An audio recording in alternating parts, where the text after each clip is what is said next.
Welcome to Aerial Videography Techniques for Outdoor Sports, Part 3, Shot Types and Tracking Techniques to Enhance Your Footage.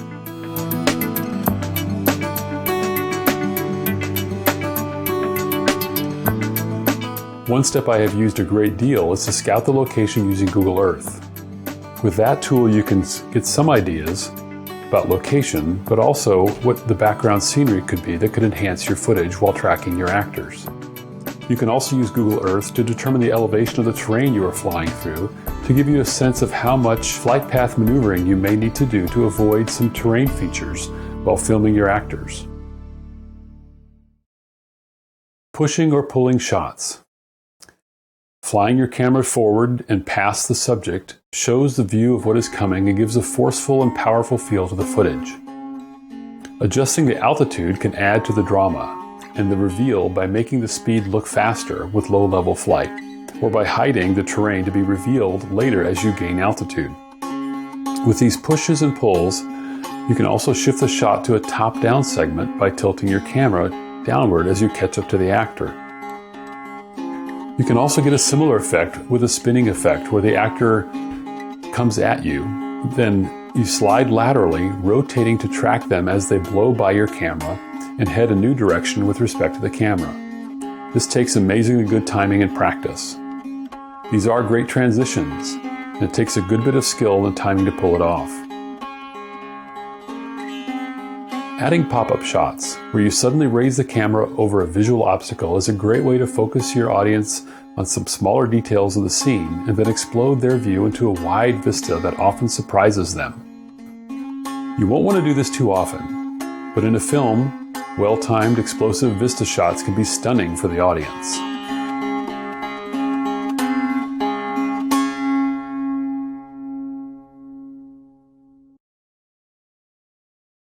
Lateral tracking of your subject up and down a slope creates a personal feel, like the audience is walking with them. If you are doing this in the mountains, watch your elevation, since you will likely need to gradually raise your drone going uphill on the flight path as you track the subjects. If descending quickly as with skiing, you'll need to work on getting your speed matched with the actor to keep them solidly in frame in the same relative position.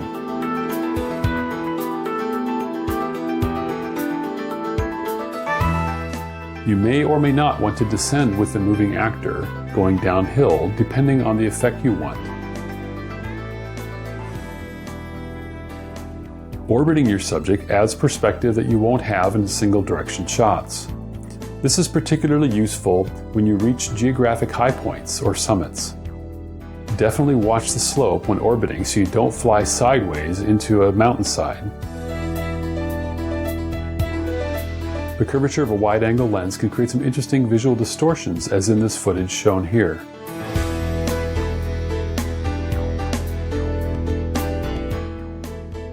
Top-down shots can be dynamic, moving with the actor, static, with the camera stationary, or blended, where the actors enter the frame, move through the frame with the camera moving. These have quite a different feel, but capturing both would be ideal. Many times we can use these shots to accentuate the movement of shadows that are attached to our actors, almost revealing more about their movement than what we see from the actual horizontal view.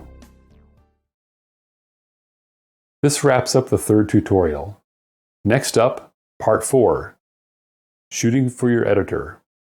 What does the editor need to be able to use your footage?